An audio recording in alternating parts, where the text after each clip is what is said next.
لەبارەی ڕووداوەکانی سووریا و مەترسیەکانی بۆ سەر عێراق لە بەغداوە بەڕێز یەحیا ڕەسوول گوتەبێژی فەرماندەی گشتی هێزە چەکدارەکانی عێراق لەگەڵم دەبێت لە بەغدا لە ڕێگەی تەلەفۆنەوە قسەیان لەگەڵ دەکەم. بەڕێز ڕەسوول سپاس کە لەگەڵ کوردستان 24 ئەمێ بزانم کە مەترسی شەڕ و ئاڵۆزیەکانی سووریا لەسەر عێراق چەندە، ئێوە چۆنی دەبینن؟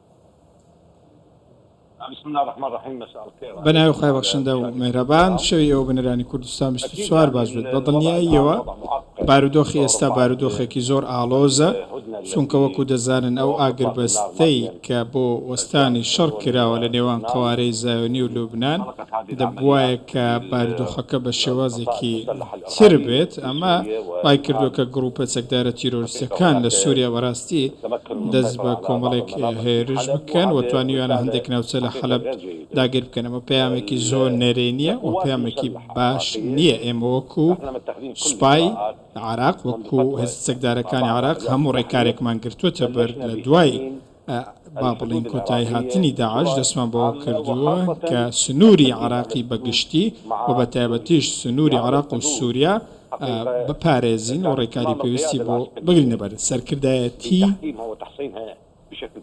هێزە چەکدارەکان ئامانجی ئەوە بوو کە هەموو ڕێکارێکی پێویست بگرێتە بەر. ئێمە خەندەقێکمان بە درێژای سنوور لێداوە و جگە لەوەش هەوڵمانداوە لە ڕێگەی پەرێزی تایبەت و لە ڕێگەی تاوەر و کامێرای گەرمی ناوچەکان کۆنتڕۆل بکەین.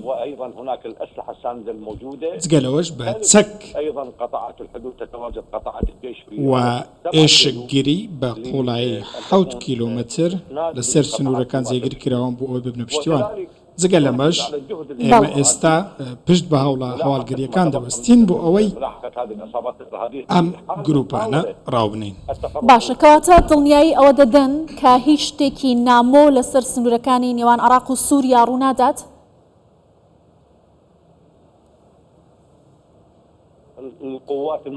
هێزە چەکدارەکانی عێراق ئێستا لەسەر سنوورن بە وردی چاودێری هەموو شتێک دەکەن کە لە سووریا ڕوودەدات. سنوورەکانی عێراق و سووریا بە تەواوی پارێزراون و گروپە تیرۆریستەکان هەوڵ بدەن لە سنوور نزیک ببنەوە نەک سنوور بپەڕێنن. دڵنیابن ئێمە وەڵامێکی زۆر توندمان دەبێت و ئێمە دەستمان بە هەموو شوێنێک دەگات لەسەر سنوور و هەر کەسێک هێرش بکاتە سەر عێراق دەبێت بە خواردنی دەستی دەبێت بە خواردنی سەگ و ئێمە هیچ بەزەیەکمان لەو ڕووە نابێت و هەموو ئامادەکاریەکمان کردووە بۆ ئەوەی هەر هێرشێک بکرێتە سەر سنوور. باشە، لە ماوەی چەند ڕۆژەدا هیچ دزەکردنێک لەسەر سنوور ڕووی داوە بۆ ناو عێراق؟ بە هیچ شێوەیەکی شتێک ڕووی نەداوە، هیچ کەسێک هەوڵی نەداوە سنووری عێراق ببەزێنێت. هێزەکانی ئێمە زۆر بە توندی ئەو ناوچەیان گرتووەتە دەست. ئێمە کەمینمان هەیە بە تایبەتی لەو ناوچانەی کە ناوچەی بیابانی ئاڵۆزن. ئێمە چەند ڕۆژێک پێش ئێستا بە پشتبەستن بە زانیاری هەواڵگیری توانیمان هێرش بکەینە سەر گروپێکی با بڵێن گروپێکی تیرۆریستی و توانیمان 6 خاڵ دیاری بکەین لە کەرکووکیش بە هەمان شێوە. ئێمە 5 ئەندامی داعشمان کوشت بە هەوڵی هەواڵگیری. هەوڵەکانیمە بەردەوامن. سەرکردایەتی سەربازی عێراق بەڕژدی لەسەر هێڵە. ئێمە ئەمڕۆژ چاودێری ئەو بارودۆخەمان دەکرد کە لە ناوچەکە دەگوزارێت. فەرماندەی هێزە زەوینیەکان لە ناوچەکانی خۆراوای نەیناوا و سنوور لەگەڵ سووریا بە هەموو شێوەیەک.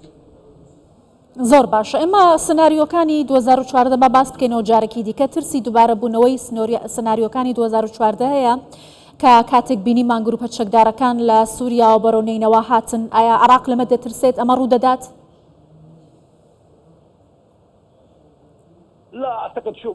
بابەتەکە پێم وانە بەو جۆرە بێت. ساڵی 2014 بارودۆخێکی جیاوازتر هەبوو.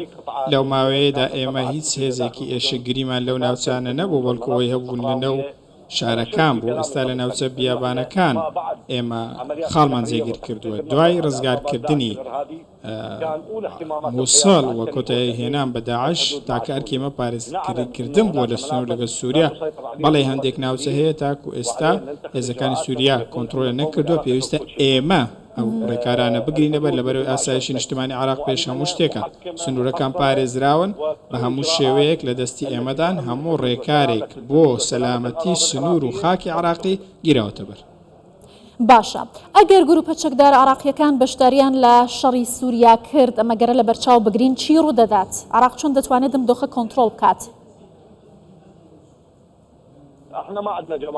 ئێمە هیچ گروپێکی چەکدارمان نییە ئێمە هەندێک با بڵێن ڕێکخراوی یاخۆ پاشماوەی داعشمان ماوە لە هەندێک ناوچەی بیابانی لەو ناوچانە بە دیاری کراوی ئەوە هەموو ڕێکارێکیش لە دژی ئەوانە گیراوەتە بەر هەموو ڕێکارێکی خۆپارێزیمان گرتووەتە بەر ئێمە کە دەست پێشخەریمان کردووە لەوەی ئێمە سەرەتا گورز بۆشێنین و ئێمە هێزەکانی پێشمەرگەی پاڵەوان هێزەکانی حەشت بە هەمان شێوە هەموو لایەک لە خاڵەکانی خۆیانن لە ئاستی ناوخۆش ئێمە چاودێرێکی تون دەکەین و چاودێری هەموو شتێک دەکەین وەکو چۆن چاودێری سنوور دەکەین. بەڵێ بەڕێز یەحیا ڕەسوول گوتەبێژی فەرماندەی گشتی هێزە چەکدارەکانی عراق سپاس لە بەغداوە لە ڕێگەی تەلەفۆنەوە لەگەڵمان بووین.